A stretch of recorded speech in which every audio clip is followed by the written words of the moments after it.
नमस्कार दोस्तों, आपका बहुत बहुत स्वागत है आज की कहानी में। उम्मीद करता हूँ आप सब लोग अच्छे होंगे, खुश होंगे।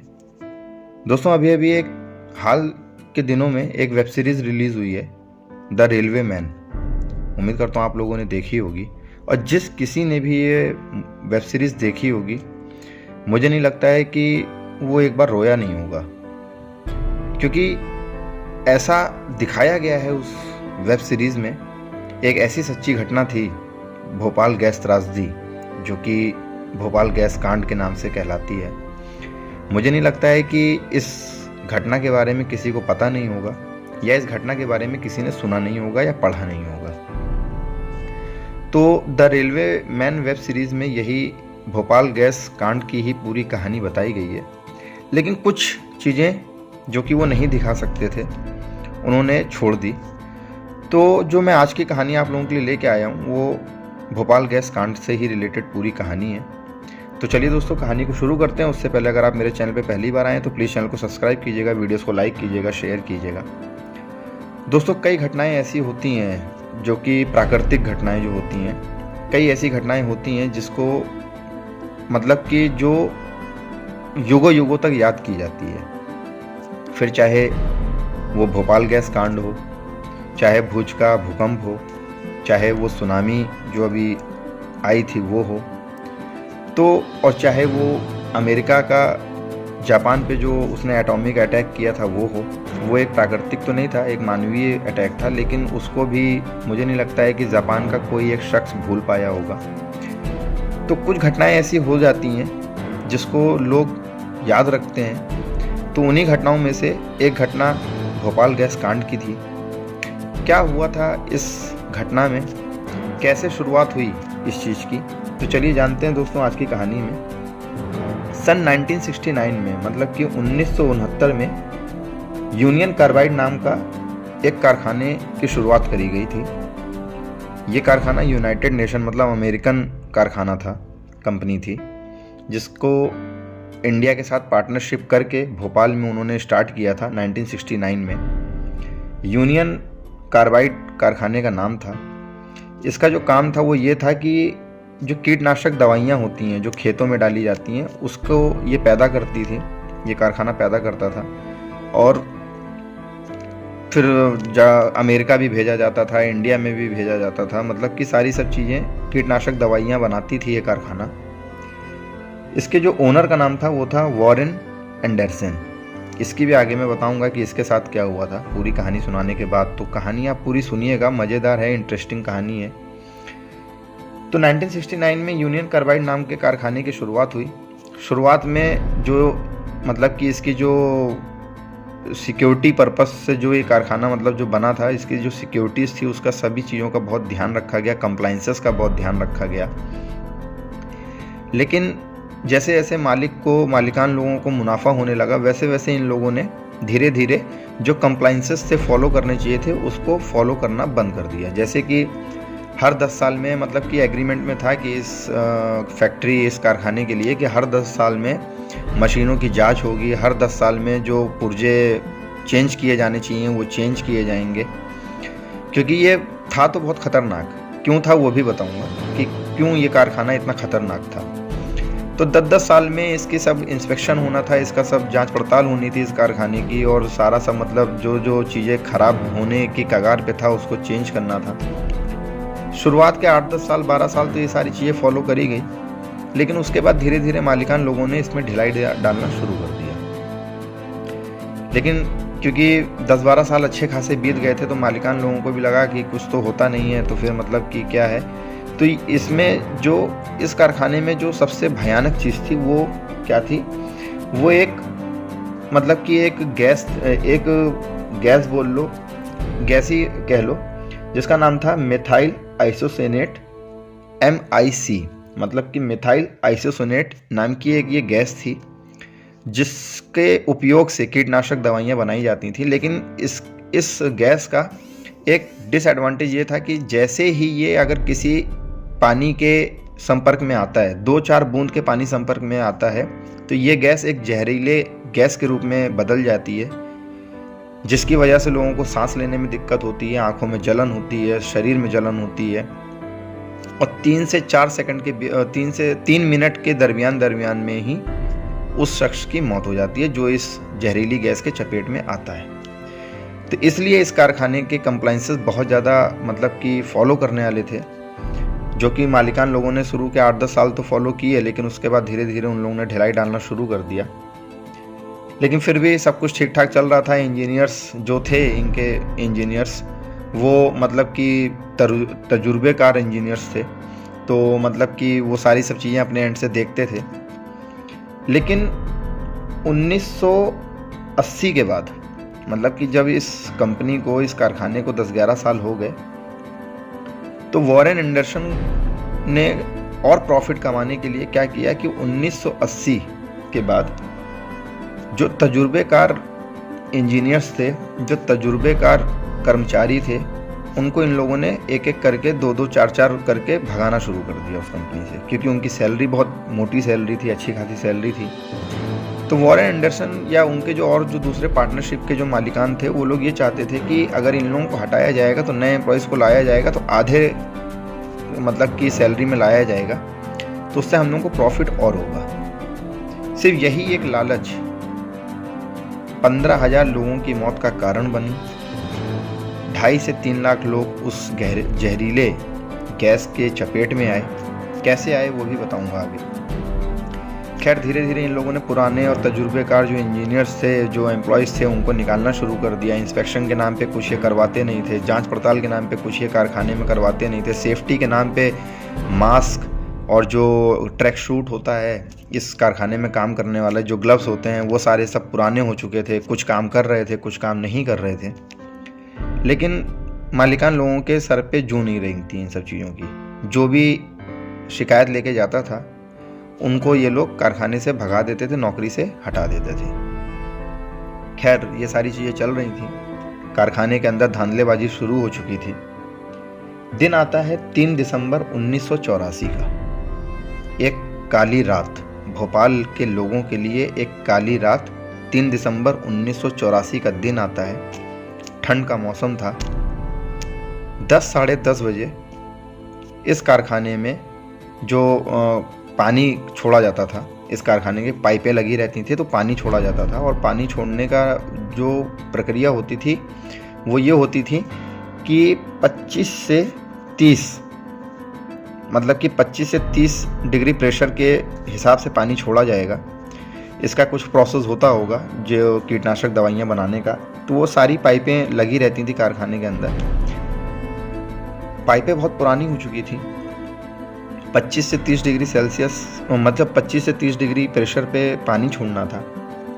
तजुर्बेकार जो एम्प्लॉयज़ थे वो अब थे नहीं, तजुर्बेकार जो इंजीनियर्स थे वो थे नहीं।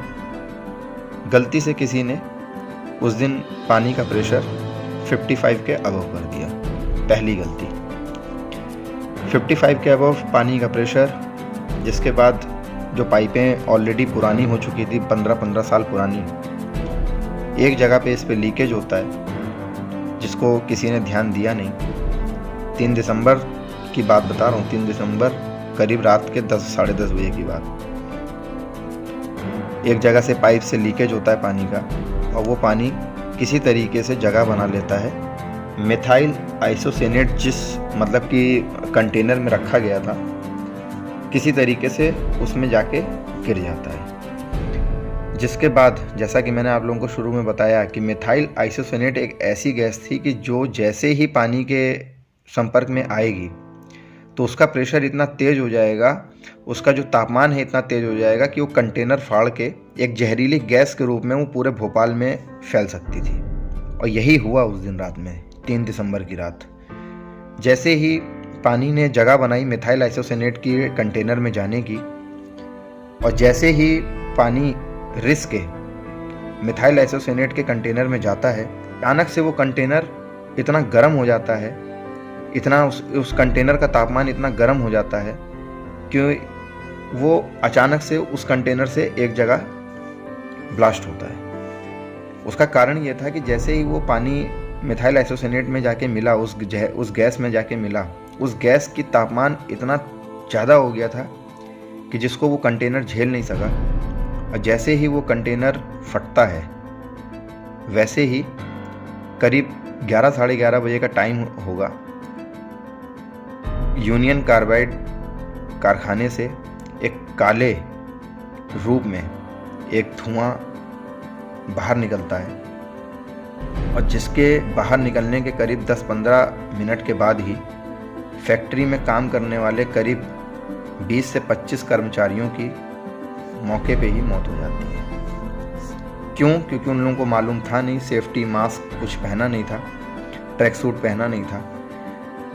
जब ये सारी चीज़ें हुई तो ये पता चल चुका था फैक्ट्री के लोगों को, कारखाने के लोगों को, कि जो गैस है उसका रिसाव शुरू हो चुका है। और जब तहकीकात करी गई, उधर भागा दौड़ी करी गई, तो उस समय तक काफ़ी देर हो चुकी थी, क्योंकि वो कंटेनर फट चुका था और वो जो जहरीली गैस थी वो धीरे धीरे हवा में घुल चुकी थी। खैर, यहाँ पे फैक्ट्री के अंदर ये सारी चीज़ें हो रही थी। 10:30-11 बजे का 11 साढ़े 11 बजे का टाइम था। आधा भोपाल लगभग सो रहा था क्योंकि ठंडी का मौसम था, और उस कारखाने के आसपास के जो क्षेत्र थे, चाहे वो जयप्रकाश नगर हो, कैंची चोला हो, स्टेशन रोड हो, या भोपाल जंक्शन हो, भोपाल रेलवे स्टेशन हो, ये सारों को कुछ पता नहीं था इधर के लोगों को कि ऐसा कुछ हुआ है फैक्ट्री में। लेकिन गैस रिसाव होने के करीब 1 घंटे बाद, मतलब कि 12:30 बजे के आसपास, अब वो गैस जो थी वो एयर के प्रेशर से, एयर की बहाव से, हवा की बहाव से पूरी जगह पे, पूरे आसपास के क्षेत्रों में फैल चुकी थी। धीरे धीरे लोगों को सांस लेने में दिक्कत शुरू होने लगी, आंखों में जलन होने लगी, और फिर ये सब होने के करीब आधे घंटे के बाद ही इंसान गिरने लगे जमीन पे। किसी के आंखों से खून निकल रहा है, किसी के नाक से खून निकल रहा है, और देखते ही देखते करीब रात के 1 बजे के आसपास वहाँ पास के जो 2 हॉस्पिटल थे, एक हमीदिया हॉस्पिटल था और एक जयप्रकाश मेडिकल कॉलेज हॉस्पिटल था, वहाँ पे लाशों के अंबार लगना शुरू हो गए। अभी तक आसपास के क्षेत्र के लोगों को ये मालूम नहीं था कि आखिरकार ऐसा क्या है इस हवा में, क्योंकि उनको दिक्कत शुरू हो चुकी थी, क्या सांस नहीं ले पा रहे थे, आंखों में जलन हो रही थी, शरीर के में जलन हो रही थी, क्योंकि वो सभी लोग, आसपास के क्षेत्र के लोग, उस जहरीली गैस की चपेट में आ चुके थे, और धीरे धीरे करके लोग अपनी सांसें तोड़ रहे थे। यहाँ ये सब हो रहा था, फैक्ट्री के अंदर कोई बचा नहीं कि उस चीज़ को रोक सके। खैर, किसी तरीके से कुछ इंजीनियर्स ने अपना हौसला दिखाया, और जो कंटेनर थे, 3 कंटेनर थे उस मिथाइल आइसोसाइनेट गैस के, 2 कंटेनरों को किसी तरीके से बंद किया गया। एक कंटेनर फट चुका था जिसको रोका नहीं जा सकता था, और उसी कंटेनर में 45 टन गैस थी, और वो 45 टन गैस पूरे हवा में फैल चुकी थी, और आसपास के क्षेत्र के लोगों को, क्षेत्र में जो लोग रह रहे थे, वहाँ के लोगों को सांस लेने में दिक्कत होने लगी। देखते देखते रात करीब 12:30-1 बजे आधे भोपाल में अफरा तफरी शुरू हो चुकी थी। लोग यहाँ से वहाँ भाग रहे थे, और जो जितनी तेज भाग रहा था वो उतनी ही जल्दी मर रहा था। उसका कारण ये था कि जैसे ही जितनी तेज आप भागोगे आपकी सांस फूलेगी, आप उतनी ही तेज़ी से सांस अंदर लोगे, और जितनी तेज़ी से आप सांस अंदर लोगे उतनी ही तेज़ी से वो जहरीली गैस आपके फेफड़ों में जाएगी, और सीधा वो असर आपके फेफड़ों में और दिल में करेगी, और करीब असर करने जहरीली गैस अंदर जाने के करीब 1 से 2 मिनट के बाद ही वो आपकी दिल की धड़कनें रोक देता है, और फेफड़े काम करना बंद कर देते हैं, और आदमी की 2 से 3 मिनट के अंदर ही मौत हो जाती है। ये उस रात पूरी रात चलता रहा। लोग समझ नहीं पा रहे थे कि क्या हुआ है, कि ये कुछ प्राकृतिक आपदा तो नहीं है, या कुछ ऐसा कुछ तो नहीं हुआ है कि मतलब कि जिसकी वजह से हम लोगों को ये सारी चीज़ें झेलनी पड़ रही है। आसपास के लोगों को कुछ मालूम ही नहीं था। उस समय उतनी मीडिया भी नहीं थी कि जो चीज़ उतना अच्छे से, वो जैसे आजकल की मीडिया जो काम करती है, उस समय वो मीडिया ऐसी थी नहीं कि इतनी अच्छी तरीके से जांच पड़ताल कर सकें। खैर, वो पूरी रात रेलवे स्टेशन हो, जयप्रकाश नगर हो, कैंची चोला क्षेत्र हो, स्टेशन रोड हो, या हॉस्पिटल्स हों, ऐसी कोई जगह बची नहीं थी उस यूनियन कार्बाइड फैक्ट्री के आसपास के क्षेत्रों में जहाँ पे लाशों का अंबार न लगा हो। किसी तरीके से वो रात कटती है। लोग सुबह होते होते तक गिर रहे थे, मर रहे थे, गिड़गिड़ा रहे थे, लेकिन उसको रोक पाना मुश्किल क्या नामुमकिन था, क्योंकि वो जो गैस थी वो पूरे मतलब कि हवा में फैल चुकी थी, हवा में घुल चुकी थी, और जो भी आसपास के क्षेत्र के लोग सांस ले रहे थे वो तुरंत मर रहे थे। 2 से 3 मिनट के दरमियान में ही उनकी मौत हो जाती थी। खैर, इस गैस त्रासदी के बाद एक चीज़ निकाली गई थी कि अगर इंसान भागता नहीं और एक ज़मीन से अगर लेट जाता तो शायद से इतनी त्रासदी ना होती, क्योंकि वो जो एयर का जो हवा होती है वो भी ज़मीन से कुछ फुट ऊपर ही चलती है। तो अगर आदमी ज़मीन पे लेटा होता तो शायद से इतनी त्रासदी ना होती जितनी त्रासदी हुई। लेकिन उस समय इतनी किसी को कुछ ज्ञान भी नहीं था। और बाद में जांच पड़ताल के बाद ये निकला कि जो फैक्ट्री का जो सायरन था उसको भी नहीं बजाया गया था, जो एक अलर्ट मतलब सायरन होता है, खतरे की एक जो सायरन होता है, उसको भी बजाया नहीं गया था। तो आसपास के क्षेत्रों को के लोगों को ये भी नहीं मालूम था कि कुछ ऐसा कुछ हुआ है फैक्ट्री से। लेकिन सुबह होते होते सारी चीज़ें सामने आईं, आसपास के क्षेत्रों को खाली करवाया गया, जितना हो सकता था इस चीज़ से लोगों को बचाया गया। लेकिन जब तक सुबह हुई थी तब तक सरकारी आंकड़े तो ये बताते हैं कि 6 से 7 हज़ार लोगों की ही मौत हुई थी। लेकिन जो अनुमान लगाया गया, वहाँ के जो अखबार के लोग थे, प्रेस के लोग थे, उन लोगों के अनुमान के मुताबिक 15,000 से ज़्यादा लोगों की मौत हुई थी इस भोपाल गैस कांड में, और करीब 2.5 से 3 लाख लोग हॉस्पिटल में एडमिट हुए थे।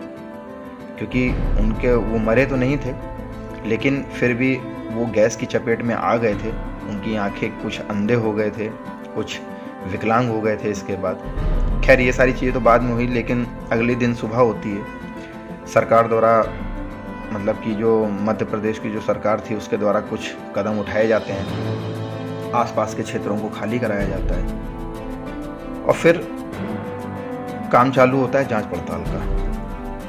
जांच पड़ताल के बाद सारा सब कुछ सामने निकल के आता है कि यूनियन कार्बाइड से एक गैस निकली, रासायनिक गैस, जिसकी वजह से पिछली रात इतनी सब त्रासदी हुई, जिसको बाद में भोपाल गैस कांड का नाम दिया गया। इसके बाद धीरे धीरे समय निकलता है, समय बीतता है, धीरे धीरे सब चीज़ें ख़त्म होती हैं। लेकिन आज भी उस क्षेत्र में बोलते हैं कि जो लोग इस चपेट में आए थे, मतलब कि तीसरा वंश चालू हो चुका है, लेकिन अभी भी उस गैस त्रासदी का असर अभी भी वहाँ के लोगों के में है। आज भी जो बच्चे होते हैं, कोई ठीक ठाक हो जाते हैं, तो कभी कदार कोई विकलांग पैदा हो रहा है, कोई अंधा पैदा हो रहा है, कोई लूला पैदा हो रहा है, कुछ ना कुछ प्रॉब्लम ज़रूर आती है। तीसरा वंश चालू हो चुका है, लेकिन वो गैस इतनी ख़तरनाक गैस थी जिसको आज भी तीसरा वंश भी जवान होने को आ गया, लेकिन वो आज भी तीसरा वंश भी उस चीज़ को, उस जख्म को झेल रहा है। तो सारी सब चीज़ें सामने निकल के आती हैं धीरे धीरे। यूनियन कार्बाइड कारखाने का नाम आता है, उसके जो मालिकान थे वॉरेन एंडरसन, जिनकी पार्टनरशिप सबसे ज़्यादा थी इस कारखाने में, वो उनको गिरफ्तार किया जाता है। उस समय वो इंडिया में ही थे, लेकिन उनको इतनी सिक्योरिटी दी जाती है क्योंकि लोग बहुत ज़्यादा गुस्साए हुए थे उस कांड के बाद, गैस कांड के बाद, और बहुत ज़्यादा लोग गुस्साए हुए थे, जिसकी वजह से वॉरेन एंडरसन को इतनी सिक्योरिटी दी गई थी कि कोई उनके ऊपर हमला ना कर दे या कोई कुछ ऐसा ना करेगी जिससे उनकी मौत पे बनाए। लेकिन सबसे ताज्जुब करने वाली चीज़ ये थी कि एमपी गवर्नमेंट ने 4 दिन बाद वॉरेन एंडरसन को रिहा कर दिया। 4 दिन बाद, मतलब कि गैस त्रासदी जो हुई 3 दिसंबर को गैस कांड, मतलब वो गैस लीक हुई, और 4 दिन बाद मतलब कि 7 दिसंबर को वॉरेन एंडरसन को बाइज्जत बरी कर दिया गया। ना कोई जांच बैठी, ना कोई खोजबीन हुई, ना कोई तय तक गया कि आखिरकार ये ऐसा हुआ क्यों, और अगर ऐसा कुछ हुआ भी तो सिक्योरिटी पर्पस के नाम पे था क्या कारखाने में, क्यों कारखाने के एम्प्लॉयज़ के लोगों की जान गई, ये आज तक कोई नहीं बता पाया है। 7 दिसंबर को वॉरेन एंडरसन बरी होते हैं, और 9 दिसंबर को वॉरेन एंडरसन को बाकायदा एक सरकारी प्लेन द्वारा अमेरिका भेजा जाता है और उसके बाद से वॉरेन एंडरसन कभी वापस लौट के नहीं आए भारत। और 2014 में जो खबर आई वो वॉरेन एंडरसन की मौत की खबर आई। उम्र हो चुकी थी जिसकी वजह से उनकी मौत हो गई 2014 में। उससे पहले मतलब कि 9 दिसंबर 1984 को वॉरेन एंडरसन ने भारत छोड़ा, अमेरिका गए और 2014 में वॉरेन एंडरसन की मौत की खबर आती है, जिसके बाद वॉरेन एंडरसन कभी भी इंडिया नहीं आए 1984 के बाद। तो ये थी दोस्तों भोपाल गैस कांड की पूरी कहानी कि कैसे एक मतलब कि मालिकान के प्रॉफिट कमाने की वजह से 15,000 लोगों की जान गई, 2.5 से 3 लाख लोग जख्मी हुए उस भोपाल गैस कांड में। और सबसे हैरान कर देने वाली चीज़ थी कि उस मतलब कि वॉरेन एंडरसन जो मालिकान लोग थे उनके ऊपर कोई जांच पड़ताल भी नहीं हुई, उनसे कोई सवाल जवाब भी नहीं हुआ। करीब 4 दिन के बाद उनको रिहा कर दिया गया। और उससे भी चौंका देने वाली चीज़ ये थी कि जब थोड़ा बहुत प्रेशर बनाया गया, मतलब कि जनता की वजह से, क्योंकि अमेरिका के सामने तो कोई बोल सकता नहीं था, और ख़ासकर उस समय 1984 के समय हमारी कोई इतनी मतलब बिसात नहीं थी कि अमेरिका के सामने हम खड़े हो पाते। ये सच है दोस्तों, मतलब कि इसमें कुछ बुरा मानने की चीज़ नहीं है। ये सच है कि 1984 में हमारी इतनी कोई बिसात नहीं थी कि हम अमेरिका जैसे देश के सामने खड़े होकर लड़ सकते, उससे मांगे कर सकते। लेकिन फिर भी जो भोपाल गैस में जो लोग जिन लोगों की मौत हुई, जो परिवार के लोग जख्मी हुए, जो परिवार के लोग इस भोपाल गैस कांड में चपेट में आए, उनकी दबाव के कारण, उन जनता के गुस्सा के कारण 750 करोड़ का जुर्माना देने का फैसला किया गया यूनियन कार्बाइड के कारखाने के मालिकान द्वारा। 750 करोड़ का, ये सुनने में बहुत ज़्यादा होगा, लेकिन अभी मैं आपको फिगर बताता हूँ, आखिरी फिगर। उस 750 करोड़ को 2.5 लाख जो जख्मी हुए वो, प्लस 15,000 से ज़्यादा लोग जो मतलब मौत जिनकी हुई। 15,000 सरकारी आंकड़ा नहीं था, सरकारी आंकड़ा जो था वो 4,500 का ही था, लेकिन 15,000 से ज़्यादा लोग मारे गए थे। लेकिन जो पैसा बटा 750 करोड़, वो 2.5 लाख लोगों में जो जख्मी हुए थे वो, और प्लस 4,500 लोग जो उस गैस त्रासदी में मारे गए थे वो, कुल मिला के 2,54,500 लोगों में 750 करोड़ रुपए बांटे गए। और हर एक शख्स के हिस्से में जो आया वो 11,500 से लेकर के 12,500 के बीच में अमाउंट आया। मतलब कि यूनियन कार्बाइड के मालिकान के लोगों ने, हमारे एमपी गवर्नमेंट के लोगों ने एक शख्स के जान की कीमत 12,000 रुपये आंकी थी उस समय। ये था हमारे देश की सच्चाई उस समय की। तो ये थी दोस्तों भोपाल गैस कांड की पूरी कहानी। उम्मीद करता हूँ आप लोगों को कहानी अच्छी लगी होगी। कहानी अच्छी लगी हो तो प्लीज़ चैनल को सब्सक्राइब कीजिएगा, वीडियोस को लाइक कीजिएगा, शेयर कीजिएगा। तब तक के लिए